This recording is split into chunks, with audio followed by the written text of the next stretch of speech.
Derechos y garantías. Los derechos humanos se refieren a las libertades y facultades de cada individuo solo por el hecho de pertenecer a la raza humana. Son inherentes, inalienables, intransferibles, irrevocables e irrenunciables.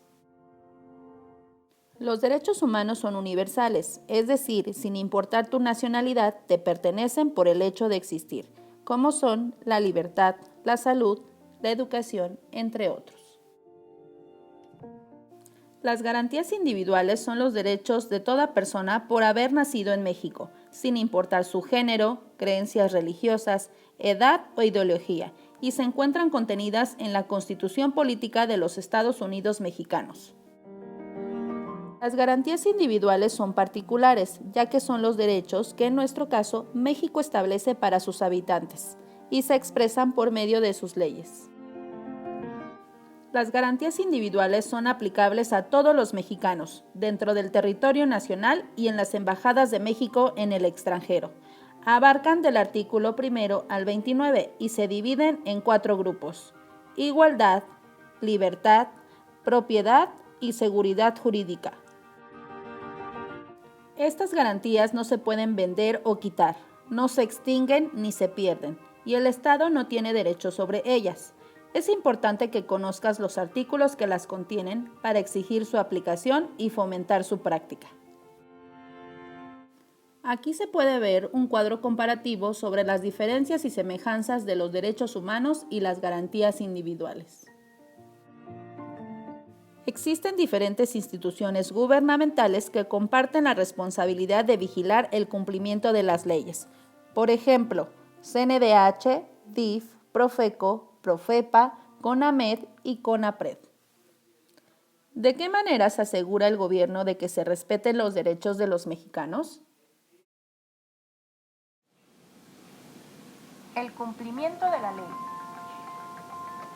Hola a todos, me llamo Alfonso y les contaré acerca de cómo el gobierno protege nuestros derechos y vigila el cumplimiento de la ley. Naciste, vives, creces y te formas en México.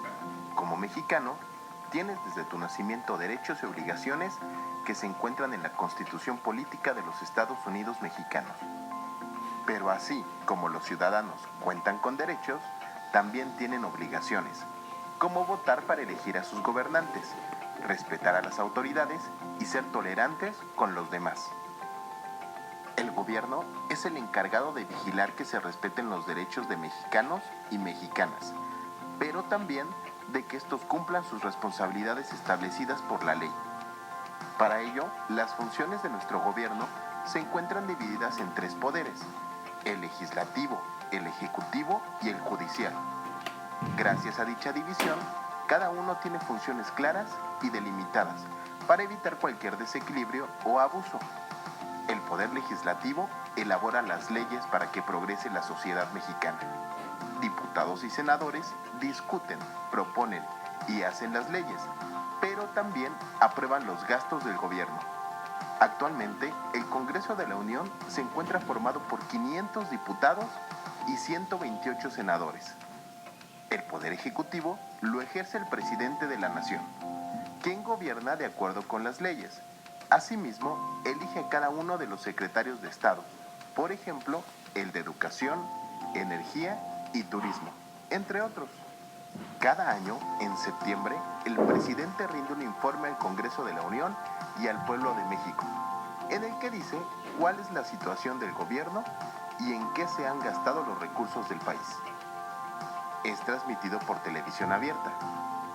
El Poder Judicial Federal vigila que la Constitución se cumpla al pie de la letra y soluciona conflictos entre las personas.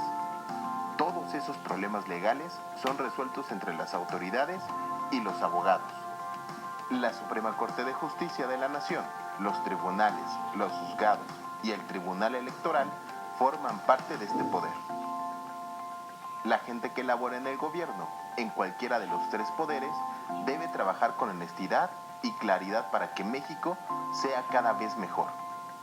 Espero que después de esta explicación les haya quedado más claro cómo funciona nuestro gobierno y de qué forma se vigila el cumplimiento de la ley. Hasta pronto, amigos.